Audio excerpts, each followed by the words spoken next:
to do now is talk to you about end of next year and beyond, so more longer term. So this is less concrete stuff, but I'm still going to try to give you as much concrete details as I can, so at least you have a good sense on how things are going to evolve. So before we start talking about like what's coming at the end of next year and so on, I kind of want to give you a sense on where Powerbuilder is going to be in 2020, 2021. What is our ultimate, vision and direction for Powerbuilder? So when I look around, everyone says, "Oh, we got to do .NET and Visual Studio and this and that." When I talk to Powerbuilder developers, some of them have left Powerbuilder and they're using Visual Studio, and they say it sucks. They say that, I see people using data window. They pull out the data window from Powerbuilder and they're trying to rig it into Visual Studio. And that data window is a client-server data window. It's not a N-tier or internet architecture data window. So technically, it's like that architecture is a little bit obsolete. It's not the way new projects are developed, and they're still trying to rig the data window into there. And I've talked to developers that say, when they use Visual Studio, they're always scripting. They don't use the visual painter. So I'm like, why is it called Visual Studio then if you don't visually develop? So Powerbuilder is, in our mind, Powerbuilder is not necessarily just about PowerScript, and we are committed to continuing supporting PowerScript as a scripting language. But to me, what language you script to doesn't matter fundamentally. What matters is there's a Powerbuilder way of doing things that makes life easy for everybody. It makes the tool very productive. And it's really centered around the data window. I've heard people tell me that Powerbuilder is an IDE around the data window. PowerScript is a language around the data window. So, that's really what we're looking to do. We're looking at, hey, okay, the .NET framework, Microsoft has tons of resources invested in building up the .NET framework. There's no point for us to duplicate that. What we're going to do is bring the things that Powerbuilder does better than Visual Studio and .NET, bring that on top of this framework, and make it the fastest and easiest way to build business applications. And that's another thing where I had our developers install Visual Studio. It's a nightmare to try to get Visual Studio installed, to get it to run properly. It's slow, because it's got everything in the kitchen sink in it, because it's trying to be everything to everybody. We have a razor-sharp focus on business applications. People are looking to build data-intensive business apps for the desktop in a native architecture, not developing HTML5 with very clear focus. And so we're going to keep improving Powerbuilder to make it the fastest, easiest way to build those kind of business applications. So this is a slide that I presented actually about 2 years ago. When we were talking about SAP takeover Powerbuilder, we already had this vision of, we saw this problem in the market and we knew where Powerbuilder needs to go. And I just want to share this with everyone in case you didn't attend that presentation I had done, and make sure everybody's on the same page. So we're looking to bring the benefits of Powerbuilder on top of a .NET stack, okay? And we wanted to deploy everywhere. So initially, we're focused on the desktop. That's the core Powerbuilder, but we want these to also run on Android and iOS and so on. We want to be able to run on Linux servers, and that's why we made the strategic choice to go towards .NET Core rather than .NET Framework. So that made us, we would have to, develop the least common denominator. The .NET Core is a subset. But then, when we develop and design our solution this way, you're not going to be tied to any single OS long term, both on the client side and on the server side. And the other thing we're going to be, clear thing driving our vision is Powerbuilder should be developing end-tier applications. Now that doesn't mean we're going to discontinue client server. If we want to directly develop a desktop app and call it a database, that's fine. But in our minds, when we look at new projects, we think developing an end-tier style architecture is the best way. And that's why when people say client server is dead, I'm like, you're absolutely wrong. You don't know what the hell you're talking about. End-tier is also, you have a client, you have a server, and HTML is one option for a client, which in our minds, we believe that's the wrong client to use for a business application. That's data intensive, you're doing lots of processing. It's so clunky and slow. Using a native user interface is a much better client UI for a business application to connect to the server. So it is client server. Client server 2.0 is what end-tier is. And if you look at your phones, you use that today. Do you prefer to use your browser on your phone, or do you use a client-server app? Okay. So the server has changed. The server is no longer a database. The server is a web application server that then talks to your database. We've introduced another layer in the picture, and that's actually what Powerbuilder is good at. It's good at developing data stuff and business logic. It doesn't deliver the sexy UIs. You know, it's a good tool for a business app. So we believe Powerbuilder and the data window and the data store and all those objects can add a lot of value in developing that business application layer on the server side. And finally, you know, we know that people are attracted to Powerbuilder because it's a low-cost, low-risk tool. It's productive. And in the process of helping you guys move forward, we're not going to do the kind of things like Microsoft did for BB developers. We're looking how to leverage all of your existing investments and moving that. And one example of that is what you just saw. You have all these data windows. There's a lot of investment in data windows. You can move that easily to C# if you like. And that's sort of the general thing that's going to drive us. So these are the 4 key sort of pillars of what's going to keep driving every version and every decision we make is going to be driven by these 4 things. And of course, how to bring the value of Powerbuilder to .NET. So now that I've talked about the vision, that kind of tells you where things might end up in 2020, 2021.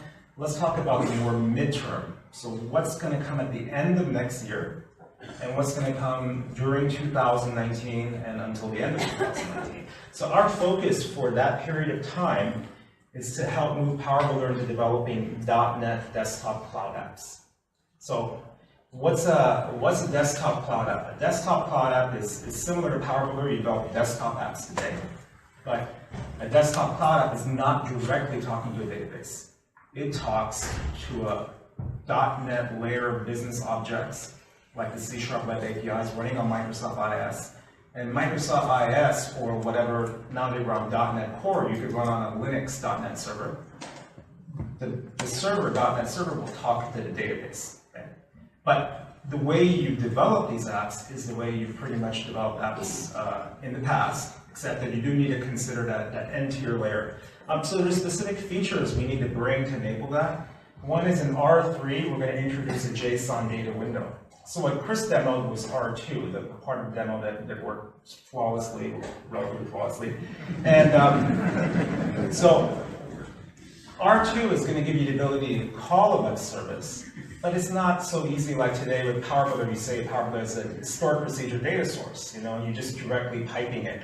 And the JSON data window is going to do that. It's going to let you, instead of stored procedures, developing whatever you're developing on the server side in whatever language, C#, Java, whatever, and it's going to pipe it directly into the data window, including retrieves, updates, transaction management, all that stuff that you use for data window is going to be there. So right now, it's good for calling one particular web service, but if you're trying to make all of your data windows end-tier, then you need the JSON data window. And so that's coming in R3, which is June. And also, we've added Git and SVN. The next one we'll add is TFS. So you have native integration with Team Foundation Server. So the second thing that's coming out is PB 2018. And what I'm listing out are the key highlights, not all the feature set. These are the key features that are going to enable you to develop .NET Desktop Cloud Apps in Powerbuilder. So in 2018, it's going to be a little bit of what Chris showed you. Inside the native Powerbuilder IDE, you're going to be able to script in C#. You're going to be able to use the Powerbuilder objects that make Powerbuilder development so easy. And we've enhanced the IDE. Maybe, I don't know if you picked up on that, there's collapsible code blocks, there's IntelliSense.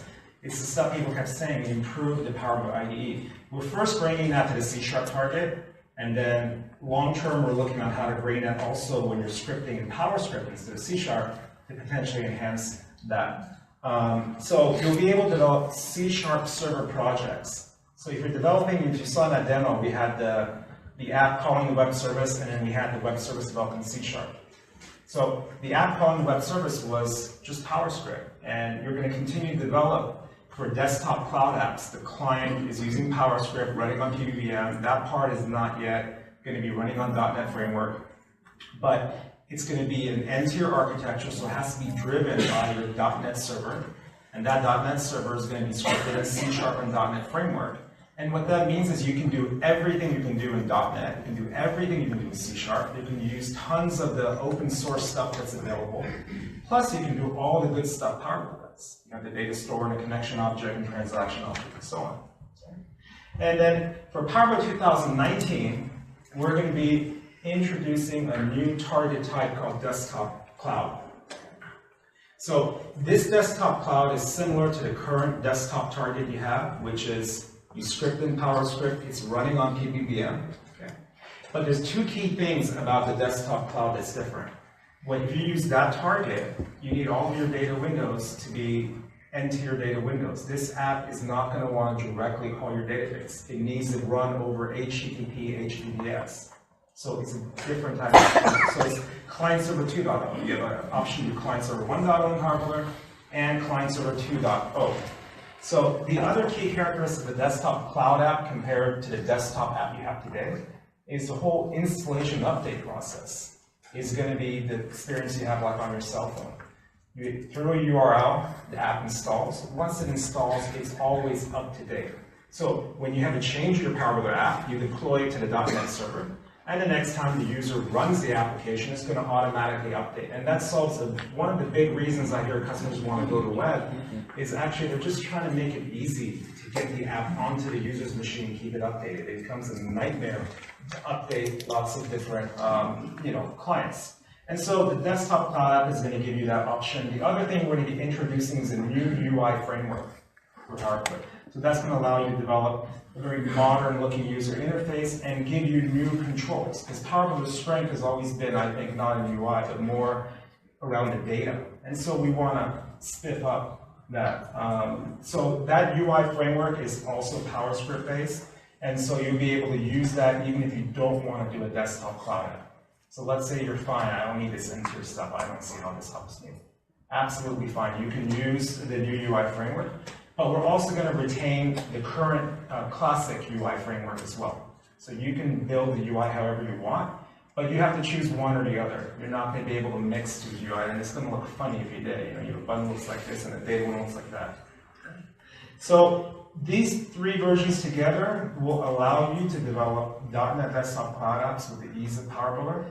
And by the end of 2019, you're going to have everything that you need. But if you don't need Desktop Cloud app, you're just looking to do some server-side stuff. People have traditional client-server app that they're trying to call web services. You might be able to do that on Appeon. You don't need to wait until December 2019.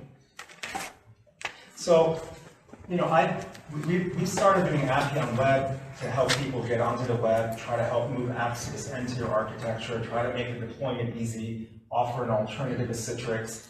And we found actually some customers that use it even though they don't want internet access. They actually have just an office with database and local area network, but they still want Appeon Web. And that's because Appeon Web delivers benefits even for an on-premise app. But of course, if you want external internet access, you definitely want to go to Appeon Web or a desktop cloud app.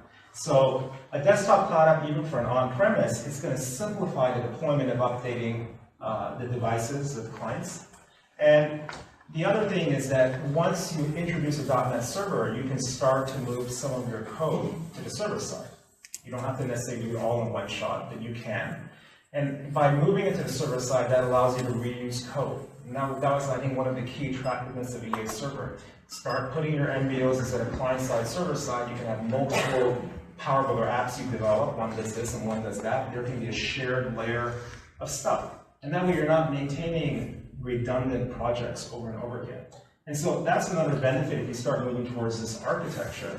And the other thing is it's integration ready. So with our stuff, it's different than how EA Server did the server side. We're deploying a C# web APIs. So if you start going towards a desktop cloud app, even though it's an on-premise application, all of your business logic is out of the gate. It's ready to be integrated with any other system. So tomorrow someone else comes and says, hey, we need to integrate your system or do this, this, and that. You don't even need to do any extra coding. Your application is already ready to be integrated. And it also offers .NET interoperability. So the C# web API is running on the server. It can do anything .NET can do. It can be, this code can actually be developed even in Visual Studio if they want, but then it's going to be writing a lot of code. It won't be visual. You won't have the data window designer. So we think people will prefer to use Powerbuilder to maintain these, but that source code can be handed to the C# developer and they could continue making changes and enhancements to the application. So it's going to give you that interoperability, but there's a gotcha. So these are all the great things. The catch is, it's going to be significant to get there, because you have currently a client-server application. The architecture for most customers is not fully partitioned, where all of the business logic is in a business layer and the UI is here. Okay. So to fully partition an application, it can be an undertaking. It's nowhere going to be near the effort to rewrite an application from scratch. Okay. But still, people are looking at something like, one click and by tomorrow it's done. And this is not going to be that. So if you're looking for a faster solution, I'll talk about that. Appeon Web is why we created that product. It's a good solution for people who really want to get their app into this architecture in a short time. And the two are not mutually exclusive. You can start with Appeon Web, and over time, you start moving more and more of your business logic into the server layer. And once you move everything to the server layer, then you can have the desktop cloud app be your client side, rather than Appeon Web or traditional Powerbuilder or whatever client you're using. So that's leading to this one. You have these existing apps. Let's be practical here. The desktop cloud app is great if you start a new project, because from the beginning you'll be designing it where you're not putting your business logic in the window or in the button, and you're using the C# Web APIs. But for an existing project with the PowerServer Web add-on, you're going to save money, and also you don't need to wait for the desktop cloud app that's coming in 2019. You can start today. By the end of this year, we have the Powerbuilder 2017 R2, you have the RESTful Web Service, you have the TLS 1.2, and we have a refresh of Appeon Web 2017 coming out that also supports the same RESTful and JSON things. And you'll be able to start right now getting your projects to that. So the first step is you use the Appeon Web solution to deploy your existing application to a .NET server. You don't need to spend any time to take any business logic and move it to the server. It's just very fast and easy. Mike had presented their experience with it. But what that's going to get you, even though the app is not partitioned out at all, it's going to get you that you're running on a .NET server runtime. So as you want to add, like let's say in 2018, you want to add a C# Web API, start moving some of these processes to the server. It's already ready, your app can consume that because the whole Appeon Web application runs on a .NET server runtime. It also solves the deployment problem. You don't need to wait for a desktop cloud app in 2019. Appeon Web allows you to run your application in a browser, or we offer what's called an installable web app. It does not require any browser. It's a similar experience to the desktop cloud app I talked about. It's an app that's resident on the device, that's installed over the internet, and it constantly updates itself. You don't need to manage it. And Appeon Web typically can automatically convert 80% of the code. This is a rough number, but in general, most people in a couple months can, depending on the size of the app, you can generally get it over. So with that said, it's not going to be one click, one day, but it's going to be less effort than what is required to go to a desktop cloud app. And it's definitely going to be 10 times or more less effort than if you're going to rewrite from scratch. So the next phase is, I would say, use Appeon Web, very quickly get your application on a .NET runtime, get rid of your installation headaches, and then slowly start to take the most important business logic in your application. It's very critical, and start to move that into the C# Web API you start. Start moving those data windows there, okay? And everything's around the data window, so actually the way you wrote your PowerScript, it closely matches to the way you would script the C# Web API anyway.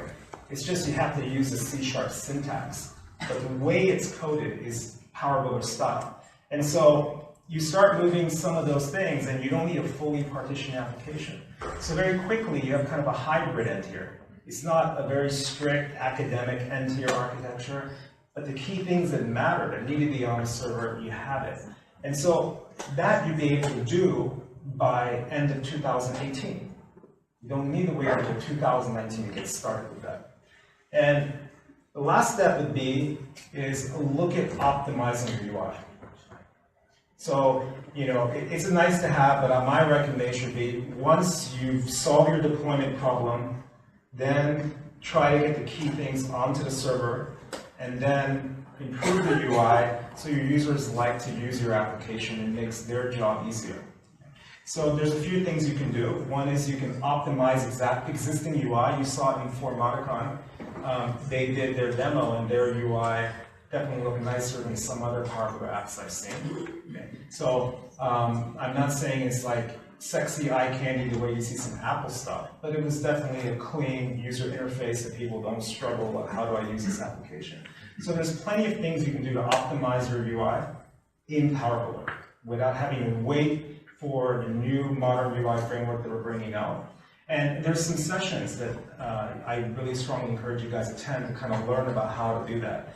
And then the other thing is, you could obviously, when Powerbuilder 2019 comes out, you could consider to use our new UI framework to then develop a more modern looking interface. And all of this is going to be performed in PowerScript.